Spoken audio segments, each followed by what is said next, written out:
Good evening.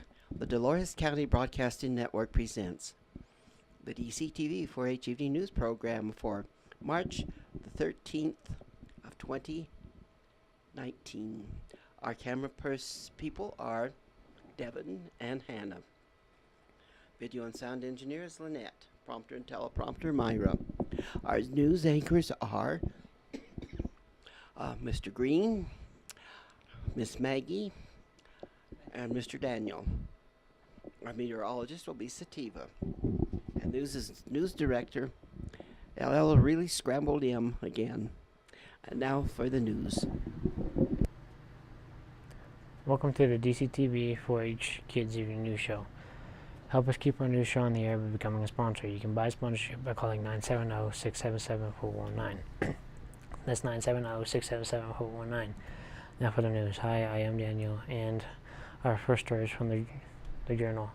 Irene Berry knew what to do when a gunman entered her school. Irene Berry is on a mission to promote active shooter training after living through the December 2017 shooting at Aztec High School.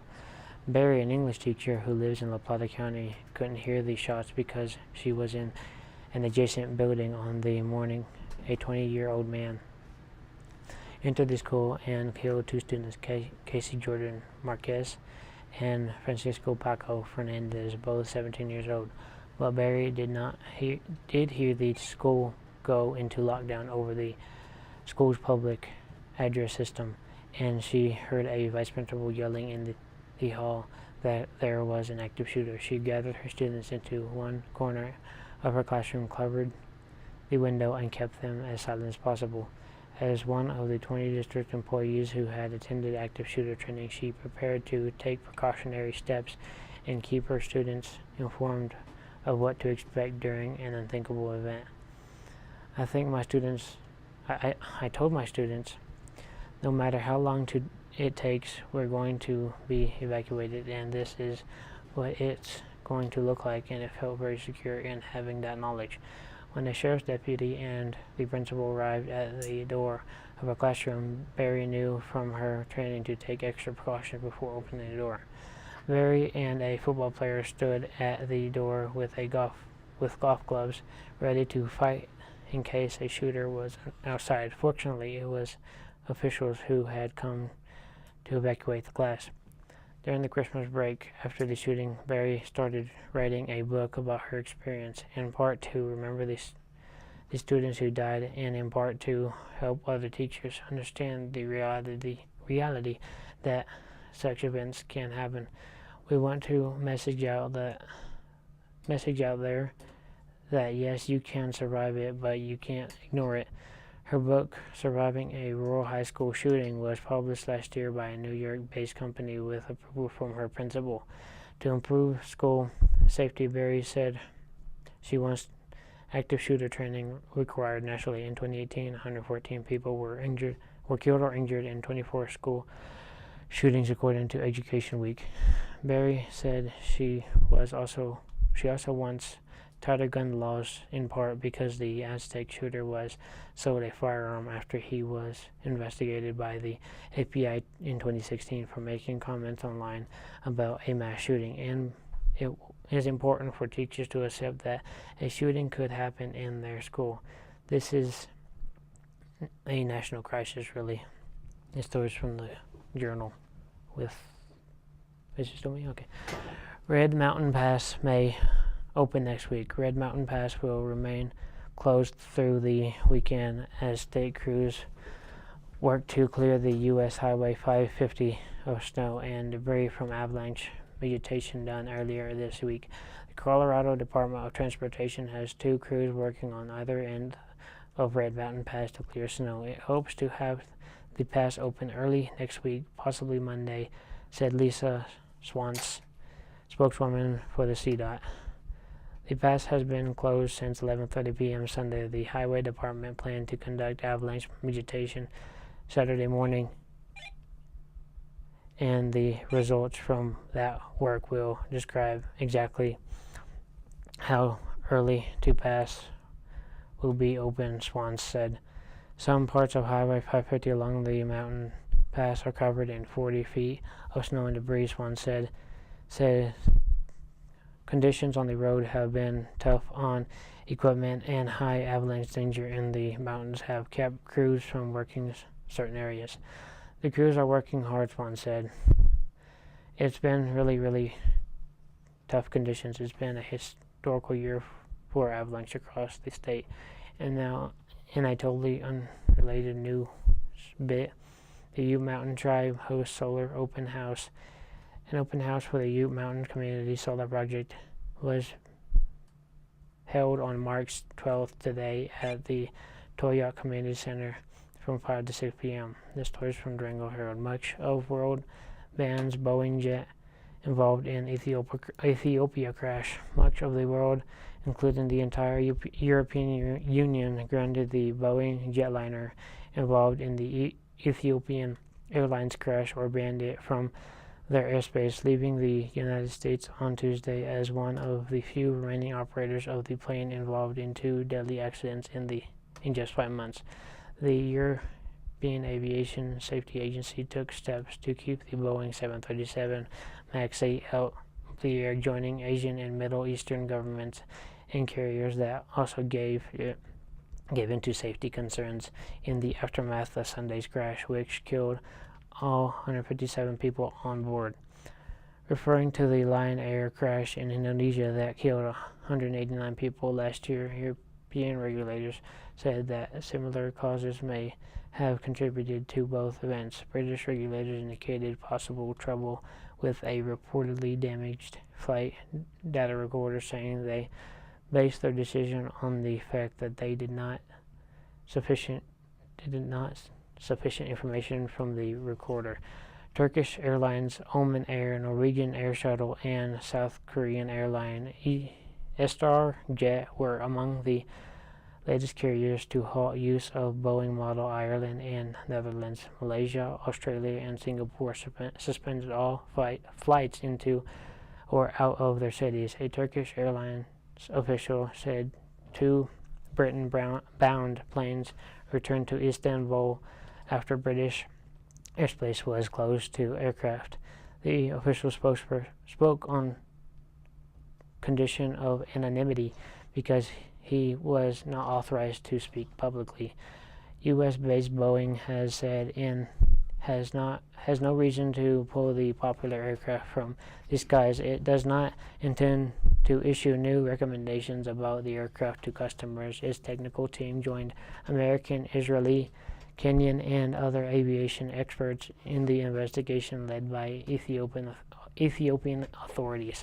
The Federal Aviation Administration said it expects Boeing will soon complete improvements to an automated anti-stall system suspected of contributing to the deadly crash of another new Boeing 737 MAX 8 in October. Some U.S. airlines expressed support for the Boeing model, and American Airlines and Southwest continued flying them. A vice president for American, the world's biggest carrier, which has 24 MAX 8s, said they had full confidence in the aircraft. The Ethiopian Airlines crashed 6 minutes after taking off of Nairobi, killing people from 35 countries. A pilot who saw the crash site minutes after the disaster told the AP that the plane appeared to have slid directly into the ground. Captain Solomon Jigsaw was among the first people dispatched to find the plane. The wreckage was discovered by Ethiopian Air Force. There was nothing to see, he said. It looked like the earth had swallowed the aircraft. We were surprised, he said. Explained why rescue officials quickly sent bulldozers to begin digging out large pieces of debris.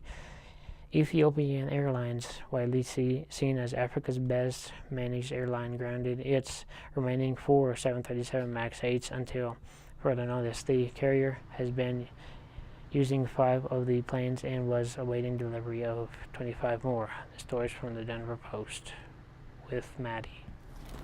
Colorado Oil and Gas Regulation State Senate opens debate on bill proposing sweeping changes as one of the legislative sessions, mostly hotly debating bills, hit the Senate floor Tuesday.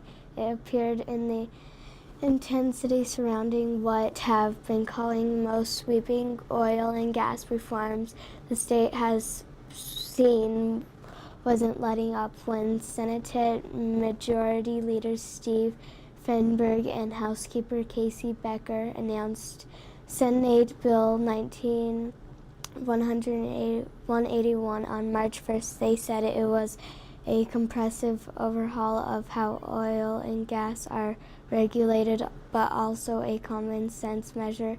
It directs the state regulators to public health and safety first and gives cities and countries the option of overseeing oil and gas development in their borders. The bill would rewrite the current state laws that says the Colorado Oil and Gas Conservation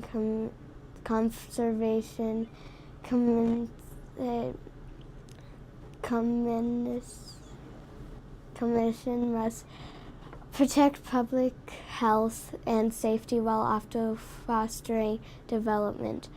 While the bill has moved quickly through the Colorado General Assembly so far, it has ignited a firestorm of opposition from the oil and gas industry.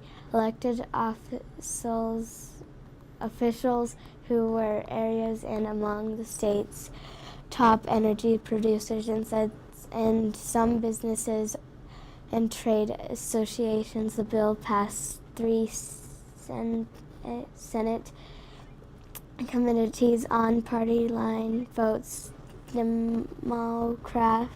Democrats saying yes to Republicans saying no. The partisan divide continued. The Democrat-controlled Senate as a group of Republican lawmakers took turns lambasting the bill. They predicted that if approved, the new regulations will drain hundreds of millions of dollars from the state and local economies. The economies and the doom tens of thousands of jobs when oil and gas production inevitably drops. Senate Bill 181 is an absolute tragedy and failure of leadership, and said Sen. John Cookie, our Republican. It's Greenlee. It's a very personal to me because this chamber is about economically destroying my country. Cookie represents most of the world country, which leads the state in oil and gas production with nearly 13,000 active wells. But Sen. Mike Foote, Democrat Lafayette, recalled how the oil and gas industry warned that regulations approved a decade ago would harm industry, cost people their jobs, and cripple the economy. Do you know what actually happened to us since 2008? The state has an additional 2,000 new wells. Foote said oil production in the state has gone up 453% since these supposed job-killing regulations came into place in 2008. Now for dumb laws with our dumb laws segment are actually laws still on the book. Many states, cities, and municipalities dumb laws in South Carolina cities. In Charleston, the fire department may blow up your house. It is against the law to drive any motorized vehicle on King Street. In Clemson, lifeguards must be present to an apartment complex pools, but only after 11 p.m. Vicious dogs may not be kept within the city limits. In Foundation Inn, horses are to wear pants at all times. In Greenville, drinking age Furman University campus is 60 years old. In Hilton Head, carriages may not be driven on sidewalks. One commits a nuisance if he or she leaves a large amount of trash in their own vehicle. In Lancaster County, it's illegal to dance in public in Lancaster. In Myrtle Beach, persons may not change clothes in a gas station without permission of the owner. No one may sleep on the beach at night. Dogs may not be on the beach during the summer months. During the daytime, or the owner must be arrested. In Spartanburg, eating watermelons in Magnolia Street is forbidden. Cemetery. Now with our weather report with Sativa. The current temperature is 29 degrees. Today's high was 36 degrees. The low was 29 degrees. The wobble meter is at 29.48 inches and falling. Humidity is 98%. Wind is between 1 and 10 mph from the northeast. Gusts have been up to 23 mph. There were no hundredths of an inch of the moisture melted in the DCTV weather station today. Moisture for the month is 2/100ths of an inch. Moisture accumulated for the year is 28/100ths of an inch. Now for the big map, courtesy of the National Weather Service.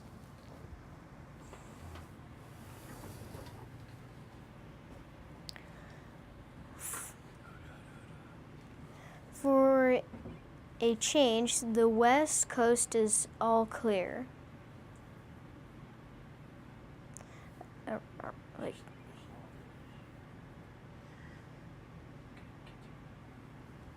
Snow is falling from Idaho and Montana south into Utah and parts of New Mexico and east to end in Minnesota.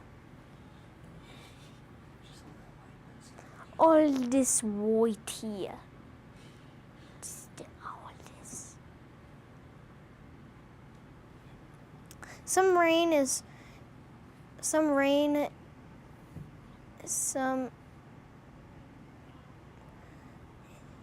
falling along the south edge of the snow equator. Wait, what is that? Areas shown by the blue shading. Here. Here.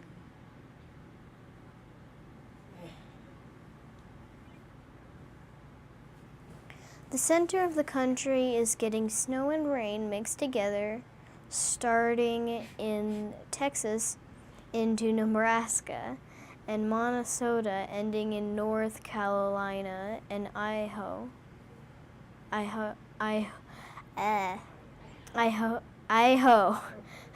Ohio.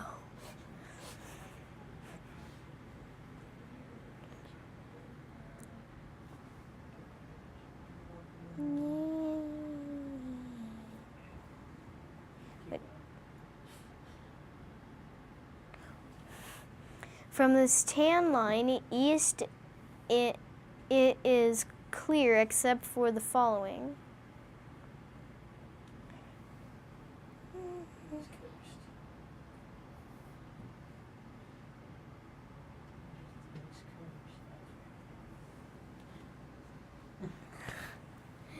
A small area of rain is just of the Florida coast and may be moving inland by now.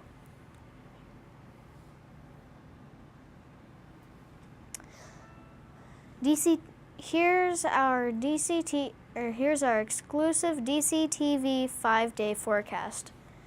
Thursday partly cloudy. Thursday, partly cloudy. High 38, or no, high 35, low 17. Friday, mostly sunny. High 39, low 21. Saturday, mostly sunny. High 43, low 23. Sunday, sunny. High 47, low 29.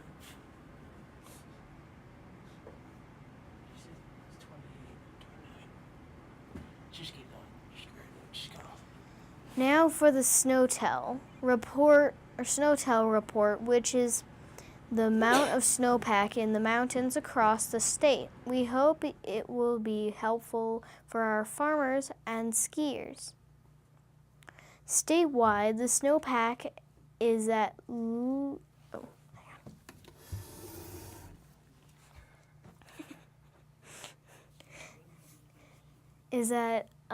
122% of normal. Here's the Southwest. We are up to 142% of normal. The map has not been updated.